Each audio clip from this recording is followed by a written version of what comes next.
Compass বিহানকে বলে যে আপনি কোথাও যাবেন, আপনি এখানে থাকুন, যদি কোনো সমস্যা হয় তাহলে ডিএনএ পরীক্ষা করা হোক, তাহলে জানা যাবে সে আসলে কার সন্তান। হ্যাঁ বন্ধুরা, কম্পাস সিরিয়ালে এরকমই এক চমকপ্রদ ঘটনা হতে চলেছে। বিস্তারিত জানতে ভিডিওটি লাইক দিয়ে সম্পূর্ণ দেখতে থাকুন। কম্পাস সিরিয়ালের আগামী পর্বগুলোতে আমরা দেখতে পাবো মুক্তা অখিলেশের কাছে এসে বলে যে অখিলেশ, এই যে দেখো এই হচ্ছে তোমার সন্তান। এখন অখিলেশ কিন্তু এখান থেকে অবাক হয়ে যাবে আর ভাবতে থাকবে যে ওই ছেলে আমার সন্তান কিভাবে হবে। তখন মুক্তা ওইখান থেকে বলতে যাবে এবং তখনই সেখানে একজন এসে বলবে যে না, এটা তুমি বলতে পারো না, কারণ এখানে অনেক ছোট বাচ্চারা আছে, এদেরকে যদি এটা বলো তাহলে কিন্তু সবাই জানাজানি হয়ে যাবে। কিন্তু আমরা তারপরেও দেখি যে যেহেতু অখিলেশ এখান থেকে শিকার দিচ্ছিল না, সেজন্য মুক্তা বলে যে অখিলেশ, আমরা ওই যে পিকনিকে ঘুরতে গিয়েছিলাম, তারপরে কিন্তু আমাদের এই ঘটনাটা ঘটেছে।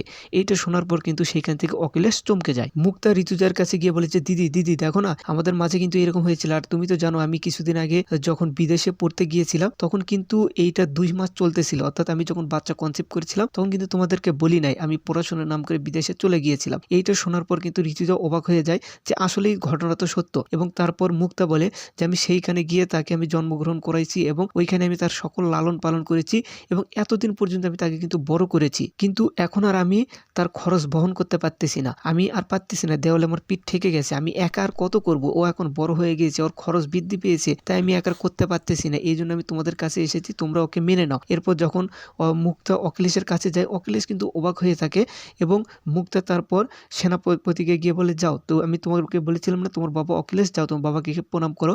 তখন কিন্তু সেনাপতি সেই অখিলেশের কাছে যাবে প্রণাম করতে এবং যখনই প্রণাম করতে ধরবে তখনই কিন্তু অখিলেশ ওইখান থেকে সরে যাবে।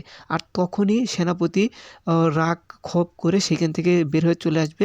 হ্যাঁ বন্ধুরা, এই রকমই কিন্তু আগামী পর্বগুলোতে দেখা যাবে। যদি এই রকম হয় তাহলে আপনাদের কেমন লাগবে অবশ্যই আপনাদের মতামতটা কমেন্টে বলে যাবেন।